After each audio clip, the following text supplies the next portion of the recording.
It was the kind of morning where time feels like it's holding its breath. The sky still dark, the street lights humming. A quiet, small town in Iowa that for decades had been untouched by horror. But on this morning, something broke that silence. An empty parking lot. One lone car sits abandoned, keys in the ignition, shoes scattered nearby, a smear, possibly blood, on the door. She was supposed to be live on air at 6 a.m. She never made it. Her name? Jodi Huisentruit, a 27-year-old morning news anchor, bright, ambitious, beloved. And what happened to her just outside her apartment would become one of the most haunting, unsolved disappearances in American history. The timeline is chillingly tight. 4:30 a.m., her producer calls her to say she's late. She answers, groggy, apologetic. She says she'll be there in 10 minutes. But 10 minutes pass, then 20. By 5 a.m., her coworkers are worried. By 7 a.m., police are called. And by sunrise, Jodi Huisentruit is nowhere to be found. But the most terrifying part, there were signs. She'd been telling friends. She felt like someone was watching her. Someone had been following her. And the week before she vanished, she told at least 2 people, "If anything happens to me, it won't be an accident." Her apartment door was unlocked. Her red Mazda Miata sat just a few feet away from the entrance, the key still in the lock. Her high heels abandoned, her hairspray bottle found on the ground. It looked like a struggle, but there was no scream, no witnesses, just an eerie silence and a trail that went cold within hours. In the decades that followed, this case would evolve into one of the most obsessive missing persons cases in U.S. history. From private investigators to Reddit threads, from psychic readings to DNA tests, everyone has a theory, but no one has an answer. Until now. Because just this year, a Hulu docuseries brought her story back into the spotlight, and with it came new attention, new leads, and new suspicions. Could the answers finally be within reach? Or has her disappearance been buried under layers of time and secrets? This is the story of a woman who vanished between 2 phone calls, and what investigators uncovered next would haunt them forever. The timeline is razor thin. Jodi answers her producer's call at 4:30 a.m. She's apologetic, says she overslept and will be there in 10 minutes. But she never walks out that door. By 5:30, her coworkers are panicking. It's not like her to be late. It's not like her to not call. Police are dispatched to her apartment at 7:13 a.m. What they find isn't just an empty apartment, it's a crime scene. Her red Mazda is parked in its usual spot, just feet from her building's entrance. The driver's side door is slightly ajar. Her purse is missing. Her high heels lay on the ground beside the car, neatly, almost intentionally placed. A bent car key is still lodged in the door. Her hairdryer is on the pavement. There were drag marks in the dirt nearby. A single earring. The implication is chilling. She was taken fast, silently, brutally, in her own driveway, and just hours before she was supposed to go live on air. But there's something else. Detectives find an open journal on her kitchen counter. It's not new, but it contains recent entries. Some seem anxious. One line sticks out. "I've been getting strange calls. I think someone's following me." Police don't disclose that detail at the time, but Jodi had told friends and colleagues she felt unsafe in the days leading up to her disappearance. A colleague remembers her saying, "I think I need mace." Another friend recalls her mentioning a black SUV that had been parked across the street, engine running, headlights off, multiple times that month. And just 3 days before she vanished, she confided in her friend Tammy about a man who'd shown up to her work unannounced. She was shaken. Her smile, they said, didn't reach her eyes anymore. But there was no restraining order, no formal report, no trail to follow. At least, not yet. Police begin canvassing the area. They speak to neighbors. A few say they heard something, a scream, a car door slam, but nothing clear, nothing concrete. It's the kind of neighborhood where you don't think abduction when you hear a thud outside your window. You think raccoon. You think neighbor getting into their car. But by the next day, flyers are up all over town. Missing, Jodi Huisentruit, age 27, blonde hair, blue eyes. Last seen, Tuesday morning, June 27th. And then the first strange clue. An Ani who lives in the complex across the street tells investigators she saw a white van parked awkwardly outside Jodi's building around 4:15 a.m. It was running, no lights on. She didn't recognize it. She remembers thinking it looked out of place. But that van, and whoever was inside, was never identified. Not then, not in 1995, not after.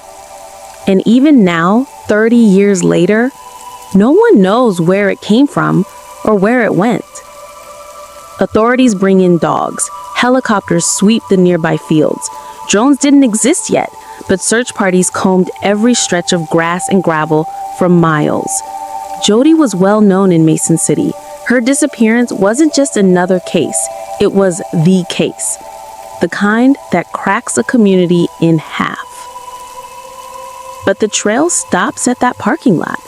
No confirmed sightings, no CCTV footage, no phone activity, no ransom note. The only things left behind are clues with no resolution. And just when it seems the story is stalling, police find something else, something strange. Tucked between the seats in Jodi's car, they discover a partially written letter. It's addressed to a friend in Minnesota. She never finished it, but in it, she mentions a man she recently reconnected with. She says he's persistent, charming, maybe too charming. She writes, "I don't know if I can trust him." But no name is given, and to this day, no one knows who she was referring to. The media runs wild with speculation. Was it an obsessed fan, a jealous ex, a random predator who saw her walking to her car each morning in the dark and planned his moment? Or was it someone much closer? Theories swirl. Everyone has one. And still, there's no body, no confession, no goodbye. Just silence. And a town still waiting for an answer. The first time you hear her voice, it's hard not to smile. A soft Minnesota accent, bright, warm, clear. The kind of voice that didn't just deliver the news. It made people feel like they were hearing it from a friend. That was Jodi Huisentruit. She wasn't just a morning anchor on Kim T News 3. She was the morning. People woke up with her, trusted her. They let her into their living rooms before they even had coffee. And in a small town like Mason City, that meant something. To the community, she was a rising star. To her friends and family, she was everything. Born on June 5th, 1968 in Long Prairie, Minnesota, Jodi was raised in a close-knit town where everybody knew your name. The youngest of 3 girls, she was fiercely competitive, driven, and yet relentlessly kind. She was a standout golfer, a journalism major, and the type of person who sent handwritten thank you notes even for the smallest gestures. She had dreams beyond the camera. Travel, marriage, maybe writing a book one day. Her diary entries show it, pages full of ambition and optimism. She had been working in Mason City for just under 2 years. Friends described her as independent, sharp, and a perfectionist about her work. She often stayed late in the newsroom editing her segments or rehearsing her intros. She was hungry, not for fame, but for meaning. And maybe, just maybe, for love. Jodi had been casually dating. Nothing serious. A few boyfriends from college, a few admirers from her professional circle, but nothing ever stuck. She told friends she was too busy or not ready. Still, she longed for connection. Her best friend, Tammy Baker, remembered one conversation vividly. A few weeks before Jodi disappeared, they were sitting on the back patio, drinking cheap wine and watching the sunset. Jodi leaned in and said, "Sometimes I wonder if I'll ever meet the right person, or if I'll just work until I burn out." Tammy laughed it off. She said, "Of course you'll meet someone."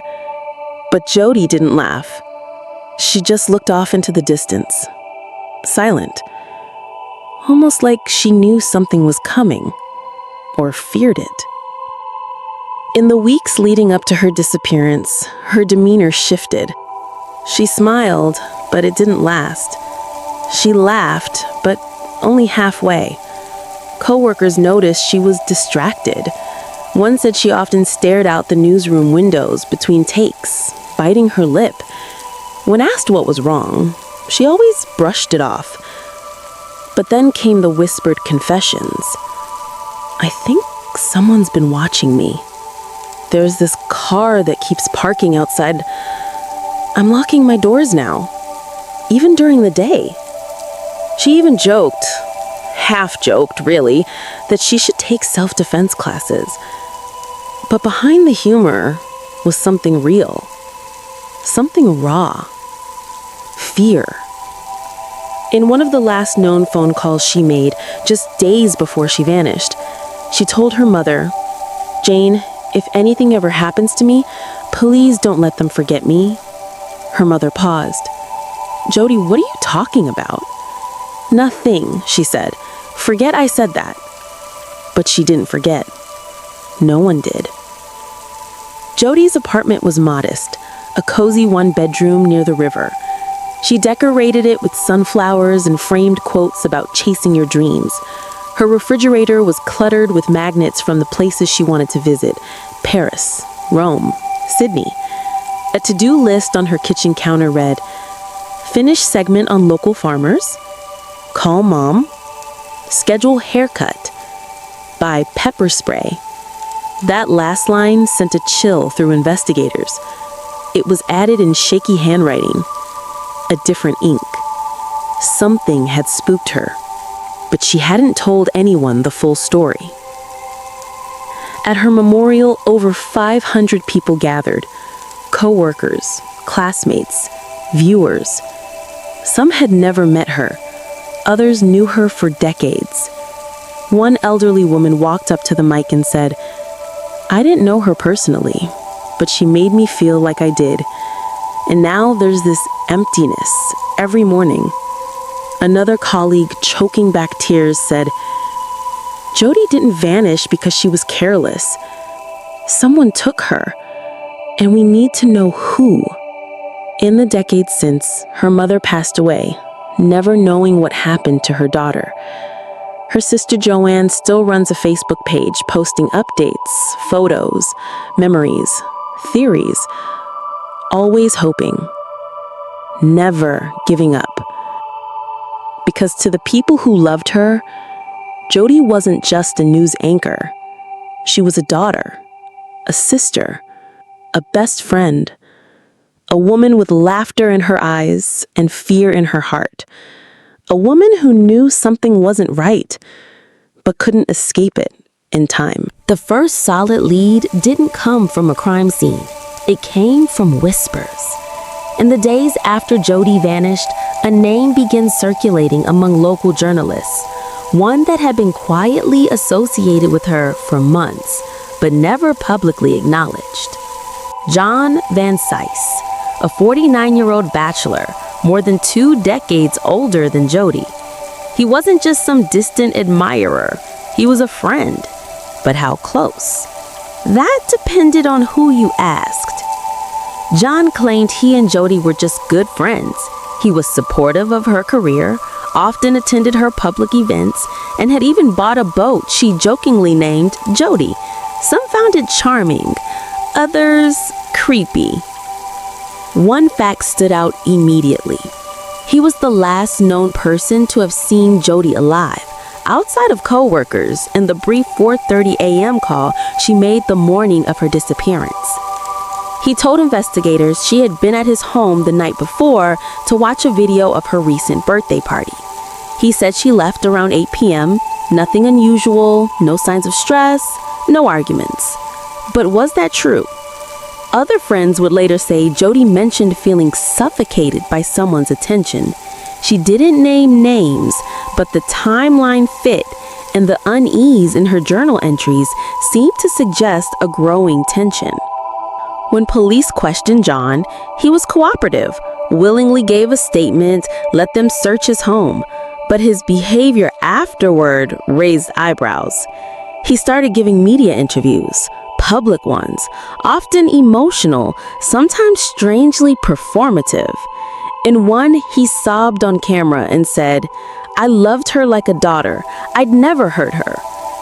But others noticed inconsistencies in his recounting of events. Times didn't line up, details changed, and the birthday party video, it was never found. In a twist straight out of a psychological thriller, John later moved out of state, quickly and with little notice. He settled in Arizona, far from the growing scrutiny, far from the whispers. But the trail didn't go cold. Years later, in 2015, a breakthrough emerged. Mason City Police obtained a search warrant for John Van Cise's GPS data, electronic devices, and phone records. The reason? A tip that placed him near Jodi's apartment in the early morning hours of June 27, 1995. That would directly contradict his original statement that he last saw her the evening before. Investigators believed this could be the smoking gun. But then, nothing. The data was inconclusive or unavailable, or both. The public never learned what exactly was found. The police remained tight-lipped, and no charges were filed. But there was more. Much more. A second name entered the picture. Tony Jackson, a convicted serial rapist who lived just 2 blocks from KIMT at the time Jodi disappeared. He had a history of targeting young women, often attacking them as they entered or left their cars. His victims described him as stealthy, calculated, sadistic. In 2000, he was convicted of multiple assaults in Minnesota and sentenced to life in prison. While in custody, Jackson allegedly told a fellow inmate about a woman he had abducted in Mason City. A blonde anchor woman, a woman who fought back. The story sounded too close, too specific. Police investigated. They interrogated him. They combed his known locations for evidence. But once again, no charges, no confession, no proof, just allegations. The twist didn't end there. In 2020, investigators revealed that new DNA evidence had been submitted for testing. Advances in forensic technology, especially genealogical databases, had reopened countless cold cases in the U.S. Hopes were high, but to date, no results have been made public. If there were matches, authorities haven't said. If there were none, they're staying quiet. And that silence is deafening. Through all of this, one question keeps echoing. Was Jodi targeted or followed? Some investigators believe the abduction was spontaneous, an opportunity taken by someone who had been watching her for weeks, maybe months. Others argue it was personal, that whoever took her knew her schedule, her fears, her routines. Maybe it was someone she trusted, someone who had been inside her apartment, someone who knew when she overslept and how long she took to get ready.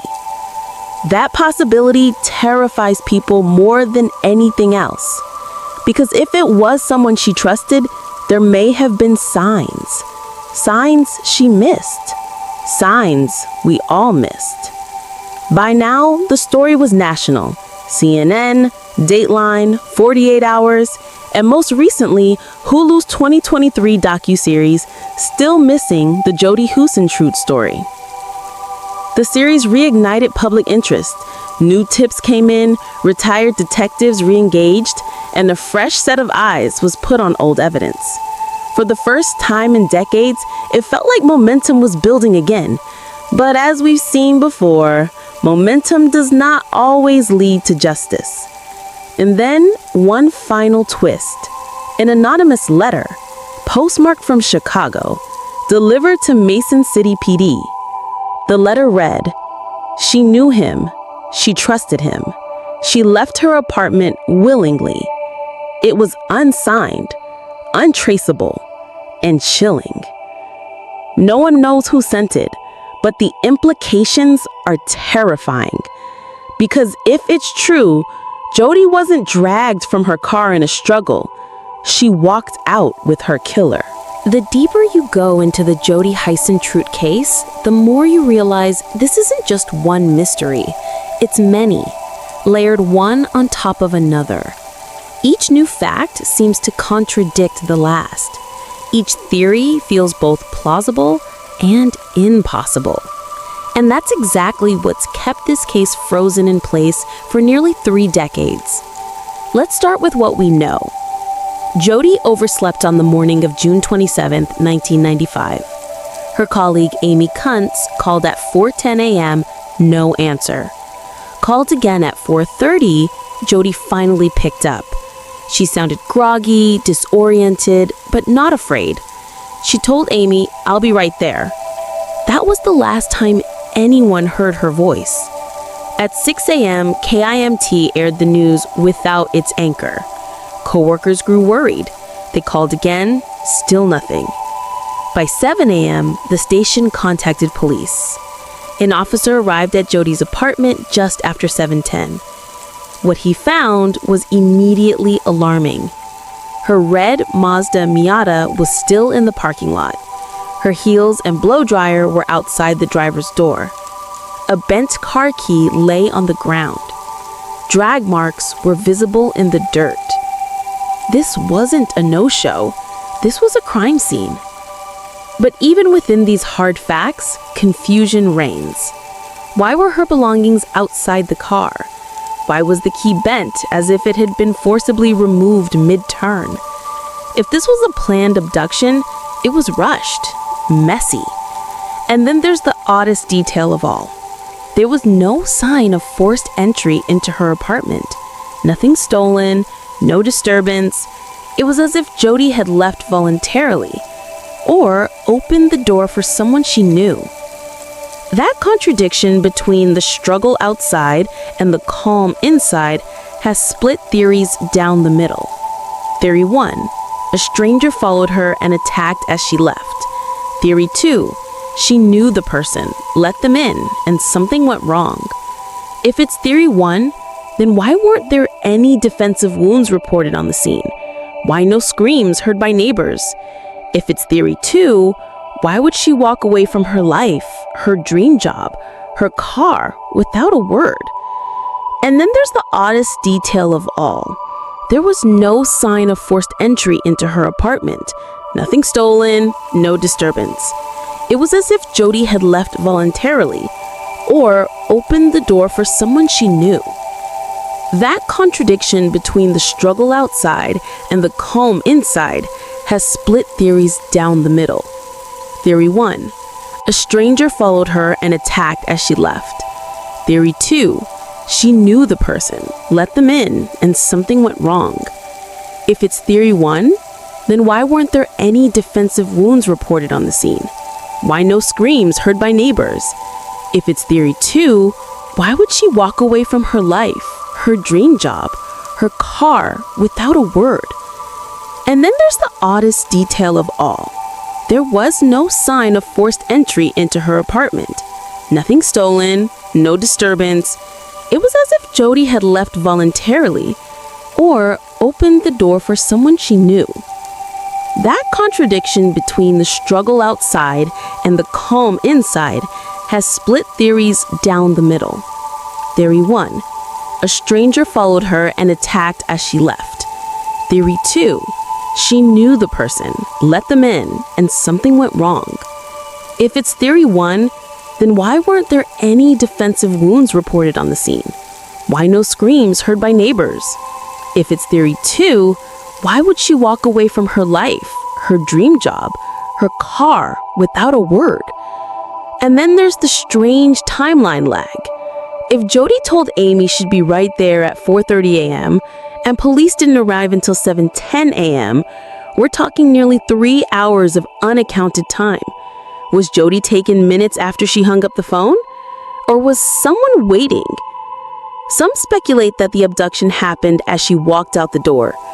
Others believe the killer was already inside, waiting. And then there's the issue of stalking. In the months leading up to her disappearance, Jodi had expressed increasing fear. She told friends she believed she was being followed, she signed up for self-defense classes, even mentioned buying mace. A month before she vanished, she called the police to report a man following her in a white Ford van. That report was taken seriously, but led nowhere. No suspect, no license plate, just another phantom in a case full of shadows. What happened to that van? Was it a false alarm or a missed opportunity? And here's where it gets truly disturbing. Over the years, multiple witnesses have come forward claiming to have seen a white van near Jodi's apartment that morning. Some say it had its lights off. Others say it was speeding away just after 4:30 a.m. But none of these claims could be verified. No camera footage, no definitive ID. Just stories, fragments, slipping through investigators' fingers. Even today, the white van remains a symbol in this case. Not of clarity, but of confusion. The police did everything they could. They brought in scent tracking dogs, launched aerial searches, dredged nearby rivers, interviewed more than 1,000 people. Nothing stuck. The scent dogs traced Jodi's trail from her apartment to the parking lot. Then it vanished. Just gone. As if the earth swallowed her whole. Or, more likely, someone knew exactly how to erase a footprint. In 2005, 10 years later, an anonymous tipster contacted the Mason City police. They claimed to know where Jodi's body was buried, a farm outside of town. Police took it seriously. They brought in ground-penetrating radar, searched the property for days. And yet again, nothing. Just another graveyard of false hope. By this point in the case, most disappearances would have faded from public memory. But not Jodi. Why? Because the contradictions never stopped. Because new evidence kept surfacing only to vanish just as quickly. Because every time the trail seemed to warm up, it went cold again. In 2018, a private investigative team known as FindJodi.com announced the possible breakthrough. They had obtained surveillance footage, archival, from a gas station near Jodi's apartment. In it, they claimed, a white van could be seen loitering nearby just hours before her disappearance. Investigators were cautious, the footage was grainy, the timeline unclear, but the implication, it was undeniable. If the van was real, and if it wasn't a coincidence, then this case might finally have a face, or at least a license plate. But as of today, that image has never been released publicly, and no arrests have followed. Everything in this case seems to pivot on what you believe. Do you believe Jodi knew her abductor? Or do you believe she was targeted? Do you believe John Van Cise was simply a friend? Or do you believe he was hiding something? Do you believe in the white van? Or in a cover-up? Or in something darker? Something planned? Because that's the final contradiction of this case. The closer you get to the truth, the murkier it becomes. Jodi Huisentruit's disappearance became one of the most puzzling missing persons cases in American history. But what came next, the investigation, the suspects, the silence, turned this case into something darker. A haunting story not just of a woman gone missing, but of how the truth can vanish in plain sight. When police arrived at Jodi's apartment that morning, they treated the area as a potential crime scene, but not a sealed one. And in those early hours, critical time was lost. The parking lot wasn't immediately cordoned off. Footprints were trampled, objects removed, and any hope of preserving trace evidence slipped away, literally into the wind. Yet some key items were recovered. The bent car key near the door, her red heels, a can of hairspray, earrings, a bottle of perfume, and a nylon hairspray bag, all scattered near her car, almost ritualistically, as if dropped one by one in a panicked struggle. To investigators, it looked like she had been ambushed while unlocking her car. They believe she was grabbed from behind, key twisting as she tried to open the door, dragged, silenced. But they couldn't prove it. No blood, no fingerprints, no signs of forced entry in the building, no witnesses stepping forward with anything conclusive. What they had was a chilling void. And into that void stepped suspicion. Almost immediately, attention turned to someone close to Jodi, a friend named John Van Cise. John was 22 years older than Jodi, a former coach, charming and friendly. He often described himself as a protective older brother type. But others weren't so sure. He was the last known person to see Jodi alive, having spent time with her the evening before her disappearance. They had watched a video together. It was from a surprise birthday party he had thrown for her weeks earlier. And during that party, he was seen hugging Jodi tightly, whispering in her ear, calling her my girl. Some friends reported that John was obsessed with her. One even claimed that John once said, "I'm going to marry Jodi." Yet police never arrested him. No physical evidence ever tied him to the crime. When questioned, he fully cooperated, passed the polygraph, let them search his home. And just like that, he faded from the radar. But the public never forgot. Then, years later, the case took an unexpected turn. A private team of former law enforcement officials launched their own investigation. They created the website findjodi.com, collected thousands of tips, reconstructed timelines, and even obtained access to sealed police reports. What they uncovered reignited everything. In one 2006 affidavit, an informant claimed that Van Cise had confessed to the murder during a drunken breakdown. The informant said Van Cise had told him, "I killed a girl once. She was a news anchor." Police reportedly investigated the tip, but didn't move forward. Why? Because the informant was a convicted felon, and there was no corroborating evidence. Still, why did this confession never make it to the public until over a decade later? Was it buried, forgotten, or deliberately withheld? And then came the biggest twist of all. In 2017, the Mason City Police Department quietly announced that they had executed a search warrant on 2 GPS devices owned by, yes, John Van Cease. They were looking for location data around the time of Jodi's disappearance. This was 22 years after the fact. Why now? The timing raised questions, especially since it coincided with the renewed wave of public interest and pressure brought on by the Find Jodi team. But even after the search, authorities remained tight-lipped. They confirmed the warrant, but not the results. The public was left to speculate. Was it a fishing expedition, or was something real finally surfacing? And then came, in 2023, Hulu released a documentary series titled Still Missing, Jodi Huisentruit. The docuseries included interviews with former detectives, friends, and investigative journalists. It reignited national attention. Social media exploded. Old theories were dug up.